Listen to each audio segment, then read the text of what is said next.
மிசாலா என்ன அடிச்சாங்க, நானூறு ரவுடி மாதிரி மிசாலா என்ன அடிச்சாங்கன்னு கண்காட்சி வச்சு எல்லாருக்கும் காட்டுற ஸ்டாலின் உண்மையிலே மனுஷனா இருந்திருந்தா இந்த காவல்துறைக்கு என்ன மாதிரியான விதிமுறையை கொடுத்திருப்பாரு?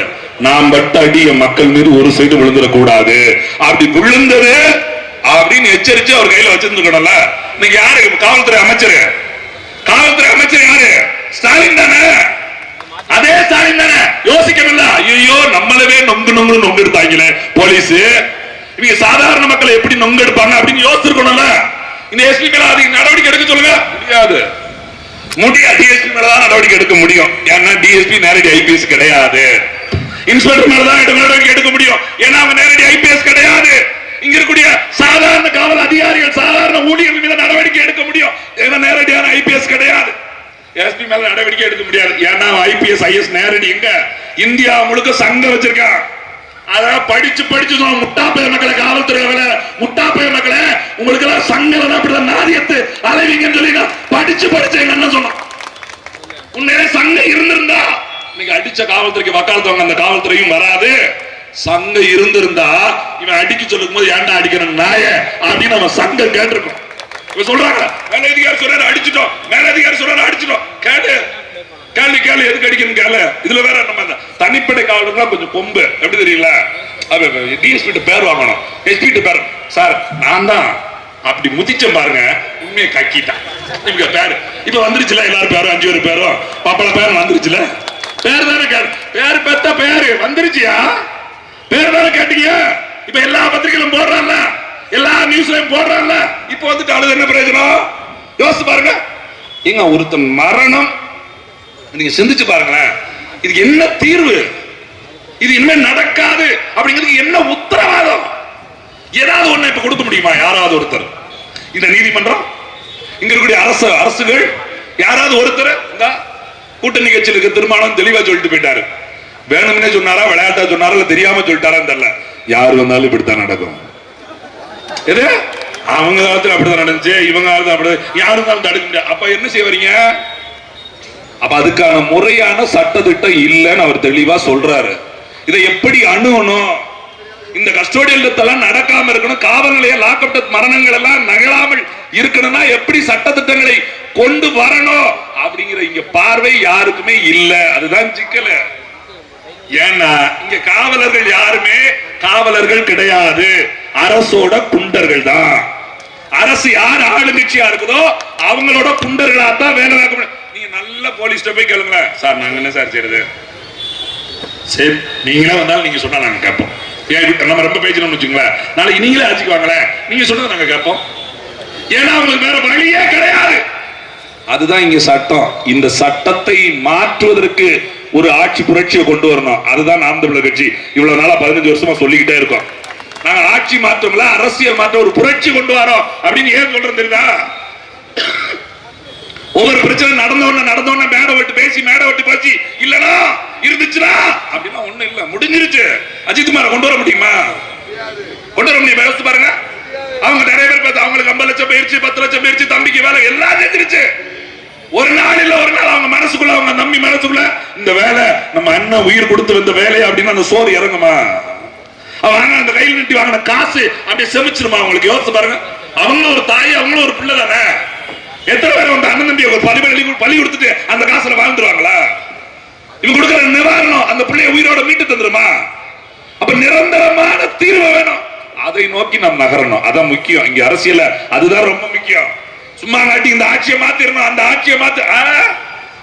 இந்த 2 ஆட்சி, இவன் திருட்டு திராவிட, இந்த 2 ஆட்சி வந்தாலும் இப்படித்தான் நடக்கும் என்றாலும் மாற்றமே கிடையாது. அதான் ஸ்டாலின் பேசல, சாரிமா அப்படியே முடிஞ்சு. ரொம்ப சிம்பிளா, சாரிமா நடந்துருச்சு, பையன் கொடுத்த நடக்க வேண்டாத நடந்துருச்சு, எல்லாத்தையும் நாங்க சரி பண்ணிடுறோம். என்ன சரி பண்ணுவீங்க? என்ன சரி பண்ணுவீங்க சொல்லுங்க? என்ன சரி பண்ணிவிட முடியும்? அதான் சொன்னேன், 24 வழக்குகள் பேசப்படாமல் இருக்கிறது. இன்னைக்கு பேசுற இடத்துல இந்த அஜித்குமார் வழக்கு வந்துருச்சு. அது பேசப்படுற இடத்துல வந்து அஜித்குமார் வழக்குக்கே சாரிமா அப்படின்னா, பேசாம போன 24 வழக்கு ஸ்டாலின் என்ன பதில் சொல்வாரு? என்ன பதில் சொல்வாரு? கொஞ்சம் கூட கூச்ச நாச்சம் இல்லாம அவங்களை அப்பான்னு கூப்பிட சொல்றீங்க. தகப்பா நக்கெல்லாம் எவ்வளவு நக்கல்! எப்படி இதுல அப்பா என்ன எல்லாரும் கூப்பிடுறாங்க, விளக்க மாத்த வச்சுட்டே கூப்பிடுறாங்க மாதிரியா. திமுக இருக்கிற ஒவ்வொருத்தரும் குறைஞ்சபட்ச மனசாட்சியோட எங்க அக்கா சொன்னாங்கல்ல, இது எனக்கு செய்தி. இது அஜித்குமார் வீட்டை நான் பிறக்கல, எனக்கு செய்தி. அவன் வீட்டுல இருக்கணும் தான் வலி. என்னைக்கு இதை நாம எல்லாம் வலியாக உணர்றோமோ, இன்னொரு அஜித்குமார் இந்த இடத்துல கொண்டு வந்து நிக்காம அப்பதான் நிப்பாட்ட முடியும். அப்பதான முடியும். அந்த இடத்தை நோக்கி நகர வேண்டும் என்பதுதான் நாம் தமிழர் கட்சியோட இலக்கு. அதுதான் சொல்ல. இன்னும் ஒரு வாரம் நான் விளையாட்டு சொல்ல, இன்னும் ஒரு வாரம் நீதிமன்றம் அப்படியே கொந்தளிச்சிருச்சு. அண்ணன் சொன்ன மாதிரி 8ஆம் தேதி இன்னும் கொந்தளிச்சிடும், நம்ம அமைதி ஆயிரும். அதுக்கப்புறம் திருப்போணம் தெரியாது, அஜித்குமாரும் தெரியாது, அவன் தம்பியும் தெரியாது, அவங்க அம்மாவும் தெரியாது. புதுசா ஒரு விஜய் வந்துருவாரு, அடுத்து அப்புறம் சூர்யா வந்துருவாரு. நான் அடுத்து சாக போறவங்க பேரை சொல்றேன், நீங்க இந்த அப்பா நினைச்சுக்காதீங்க. லாக்அப் டெஸ்ட்ல பேர் வந்துடும், அப்புறம் அவங்களை தூக்கி நம்ம அலைய வேண்டியதா போயிடும். ஏன் இது காலங்காலமா நடப்பதுதான். அவங்க 2 பேருக்கு என்ன, சாத்தான்குளத்து 2 பேருக்கு என்னாச்சு? அந்த காவல்துறை அவங்க உள்ள கிடக்காங்க, அவ்வளவுதானே. 4 வருஷமா வழக்கு எடுத்துட்டு தானே இருக்காங்க.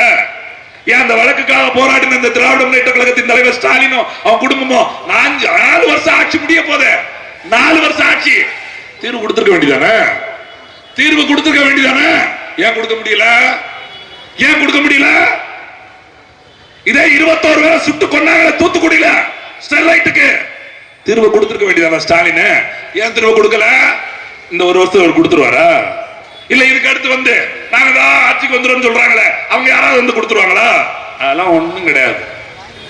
இங்க சட்டங்கள் மாற்றி அமைக்கப்படணும். காவல்துறைக்குன்னு ஒரு சட்டம் புதுசா இயற்றணும். காவல்துறைனா என்ன, அதோட வேலை என்ன, நீங்க நல்லா நினைச்சு பாருங்க. இந்த இருக்க காவல்துறைக்கு இங்க இருக்கக்கூடிய பாண்டிச்சேரி இருக்குல்ல, இந்த இருக்க கேரளா இருக்குல்ல, இங்க எல்லாம் சங்கம் இருக்குதான் செய்யுது காவல்துறைக்கு. ஏன் அங்க காவல்துறை தறிக்கட்டு அலைகிறானா? யோசிச்சு பாருங்க. தறிக்கட்டு போய் நிக்கிறானா? அதெல்லாம் கிடையாது. அப்ப காவல்துறை வரைமுறைப்படுத்தணும். அவனுக்கான வேலை என்ன, அவனுக்கான திட்டம் என்ன, அவனுக்கு இந்த அரசு என்ன கொடுக்கணும், காவல்துறை எப்படி கையாள வேண்டும் என்பதை இந்த அரசு வரைமுறைப்படுத்தணும். அப்படி வரைமுறைப்படுத்தாத வரைக்கும் இங்க இருக்க ஒன்றிய செயலர் போனாலே, இங்க இருக்க எம்எல்ஏ போனாலே டிஎஸ்பி டிரான்ஸ்பர். உங்க சண்முகநாதன் இங்க எப்படி வந்தாரு நினைக்கிறீங்க? திருப்போணத்துக்கு 1 வருஷம் முன்னாடி சண்முகநாதன் எப்படி வந்தாரு? ஆண்டிப்பட்டியில இருந்து தூக்கி இருந்தாங்க. ஆண்டிப்பட்டியில எங்க அம்மையார் பத்த மகராசன் எம்எல்ஏ, மகராசன் ஆண்டிப்பட்டியில ஒரு எம்எல்ஏ இருக்காரு, அவர் பேச்ச கேட்கல இந்த சண்முகநாதன் அங்க இருந்து தூக்கி அடிச்சிட்டாங்க. அப்படிதான் இங்க வந்தது. ஒரு ஒன்றிய செயலாளர் ஒரு எம்எல்ஏ நினைச்சால் கூட ஒரு டிஎஸ்பி எஸ்பியை மாற்ற முடியும். அரசியல் புரிஞ்சுக்கங்க. நீங்க இன்னும் போலீஸ் நினைச்சுக்கிட்டே இருக்கோம்.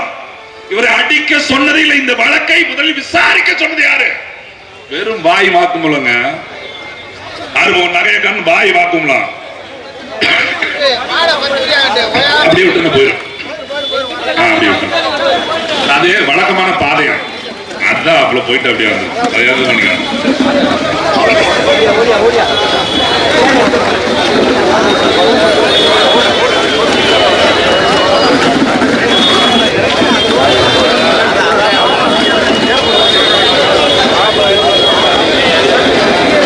நாம் தமிழர் கட்சி அதுதான் மறுபடியும் சொல்லிக் கொண்டே இருக்கிறோம். ஒரு தவறு, ஒரு நடந்த தவறு இனி நடந்தாமல் இருப்பதற்கு என்ன தீர்வு, அதை நோக்கி நகர்வதற்கு தான் நாம் தமிழர் கட்சி அண்ணன் சீமான் அவர்களும் 15 ஆண்டுகளாக தொடர்ச்சியாக மேடையில பேசிக்கிட்டே வர்றோம்.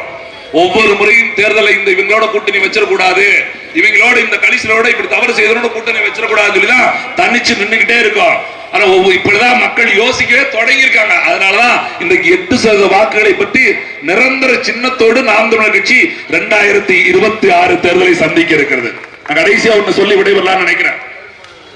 2020 ஜெயராஜ் பெலிக்ஸ் வழக்கு இதே ஜூன் மாசத்துல, 2020 இதே ஜூன் மாசத்துல ஜெயராஜ் பெலிக்ஸ் வழக்கு, 2021 ஆட்சி மாற்றம்.